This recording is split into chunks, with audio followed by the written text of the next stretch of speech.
Oke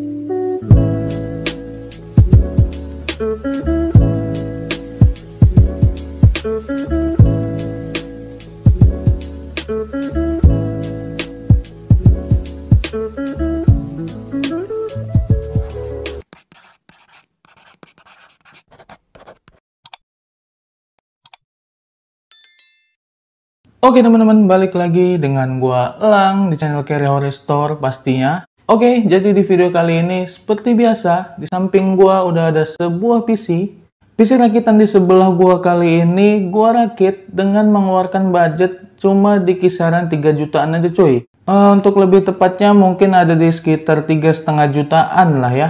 Oke, PC yang mengusung tema hitam putih di sebelah gua ini sebenarnya udah cukup lama gua rakit. Ya sebenarnya gue itu udah lama juga pengen ngebuatin konten si PC yang satu ini. Udah gua post di Instagram gue juga. Untuk next videonya gue bakalan ngebahas PC yang satu ini ya. Tapi karena ya lagi-lagi karena kerjaan dan beberapa kesibukan, jadi ya agak telat gue untuk ngegarap video rakitan PC yang satu ini. Oke, jadi kalau gitu kita nggak usah kelamaan ya. Kita langsung aja ngebahas komponen apa aja kira-kira yang gue pakai di rakitan PC 3,5 jutaan kali ini cuy.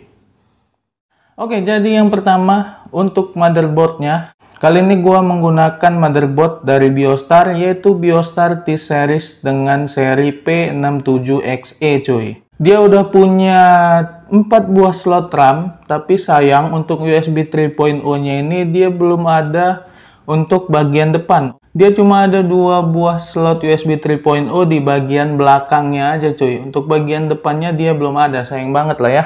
Tapi untuk Mobo seri ini yang bikin agak sedikit lebih baik performanya daripada H61 ya. Dia ini sudah dilengkapi dengan heatsink VRM-nya cuy ya.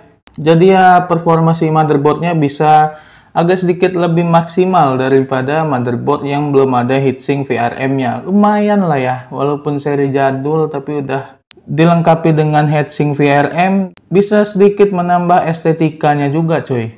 Oke, kita next lagi ke part selanjutnya, apalagi kalau bukan prosesor.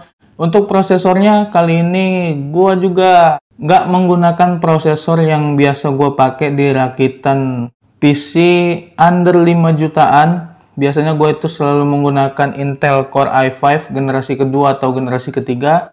Tapi kali ini gue menggunakan prosesor dari Intel Xeon, yaitu Intel Xeon E3 1220 coy. Yang udah punya 4 core dan 4 thread juga sebenarnya. Katanya sih performa dari Xeon ini udah setara dengan Intel Core i5 2500. Mungkin bisa juga dijadiin acuan. Karena sebenarnya harga prosesor ini tuh bisa dibilang sedikit lebih murah daripada Intel Core i5 generasi ketiga coy. Kalau performanya bisa paling enggak ya sedikit mirip-mirip lah dengan Intel Core i5 generasi ketiga, kenapa enggak kita jadiin prosesor yang ini sebagai alternatifnya ya cuy ya.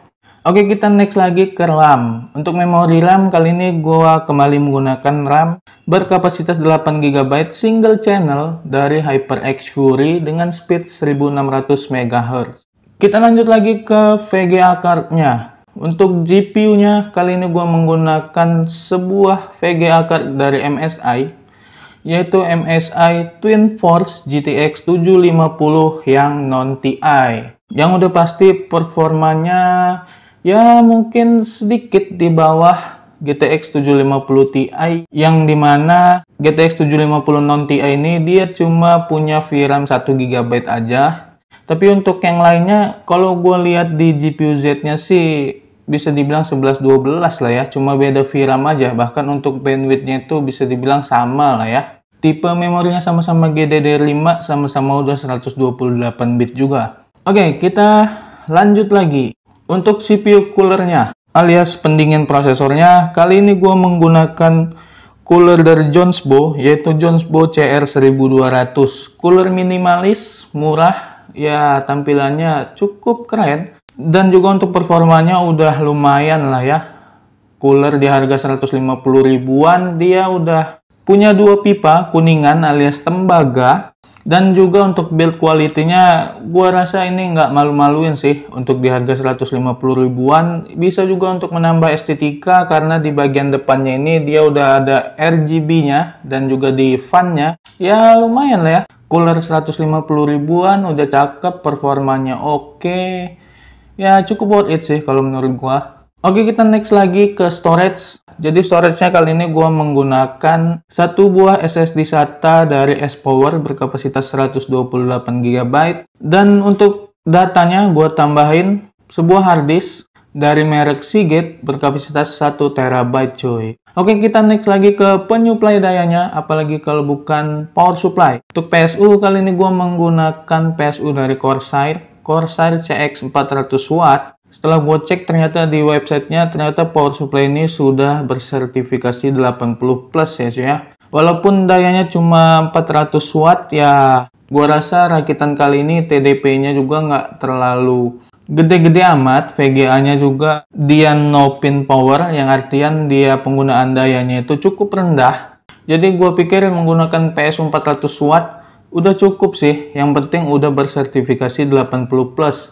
Oke, kita next lagi ke part yang terakhir. Kali ini casing. Untuk casing kali ini gua menggunakan casing dari Cube Gaming, yaitu Cube Gaming Fresno. Nah, ada yang menarik dari casing ini kalau gue perhatiin agak sedikit mirip dengan casing dari brand Lianli ya. Perhatiin bagian mesh di depannya ini agak sedikit mirip dengan Lianli Landcool. Dan untuk casing ini dia udah support motherboard ATX ya, yang ukurannya cukup besar kayak motherboard yang gue pakai kali ini. Dan juga untuk airflow-nya udah cukup bagus karena di bagian depannya ini mesh. Jadi ya untuk airflow-nya udah cukup sih pakai casing ini.